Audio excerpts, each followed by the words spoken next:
please help me reach 1,000 subscribers. It was one of those wet, washed-out Friday nights where the city lights slide across the ground like blurred gold. I had made a reservation at Nora's favorite little bistro. Quiet, warm, the kind of place couples go when they're trying to pretend everything is still fixable. She arrived a few minutes late. Not enough to be rude, just enough to leave me alone with the truth I had been avoiding. She wore a dark green dress, the one she once said made her feel confident. The moment she stepped inside, I knew it wasn't for me. Her walk had the heaviness of someone who'd already rehearsed goodbye. Still, I stood, greeted her, kissed her cheek. She barely responded, just a faint, polite stiffness. That was all the confirmation I needed. We ordered, or rather, I ordered. She asked only for water, not even bothering to look at the menu. Another sign that the ending had already been written long before we sat down. We talked about nothing. The weekend weather, a co-worker she didn't even like, a TV show she pretended she'd been watching. She never once asked how I was doing. Her phone buzzed twice. She didn't even try to hide the screen, just tapped each notification carefully, like she was tending to something fragile. Then, right as the waiter placed our plates on the table, she straightened up, took a breath, and delivered the line. I think we should end this. I'm not happy.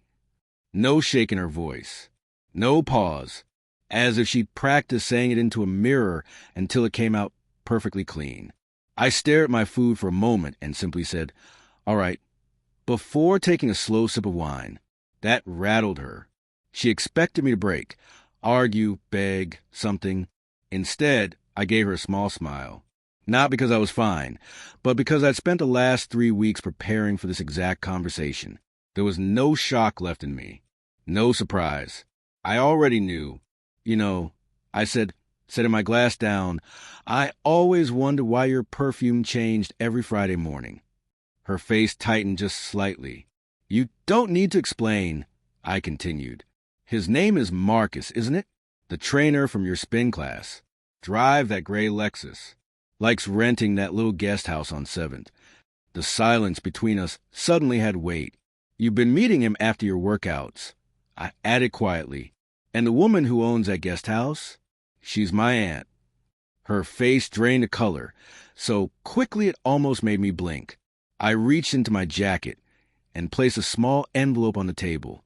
Inside was a signed lease of the apartment she planned to move into with Marcus, the one she thought I didn't know about. She left it open on her laptop once. "I already covered the deposit," I said. "It's yours." For a second, the mask she was wearing cracked. But I didn't give her space to gather herself. "You don't owe me excuses. Just remember one thing." I leaned back in my chair, calm on the outside, exhausted on the inside. "I didn't lose you. You lost me. Somewhere between the late-night messages and the half-hearted dinners, you traded something real for something temporary. That's on you." The waiter came by and refilled our glasses, completely unaware of the wreckage he stepped into. I placed enough cash on the table to cover everything and stood up. "Oh," I said while buttoning my coat, "one more thing." She looked up, eyes wide, fear finally breaking through. "You won't hear from Marcus tonight," I told his wife. Then I walked out, didn't turn back once. That night, I slept better than I had in months. 3 days went by. Nothing from her. On the 4th day, she finally texted, "Can we talk?" I left it unopened. Later that evening, I walked past her gym, not to look for her, just because I knew she'd be by the entrance, checking her phone, pretending she wasn't hoping I'd respond. Marcus was gone from her life completely. His wife had gone to the guest house that very night, found them together, and simply dropped his phone into a pitcher of sangria before walking out. No yelling, no meltdown, just silence, the kind that cuts deeper than shouting ever could. I never wanted revenge. All I wanted was quiet. But peace doesn't show up instantly. The hardest part was teaching myself to stop expecting her presence.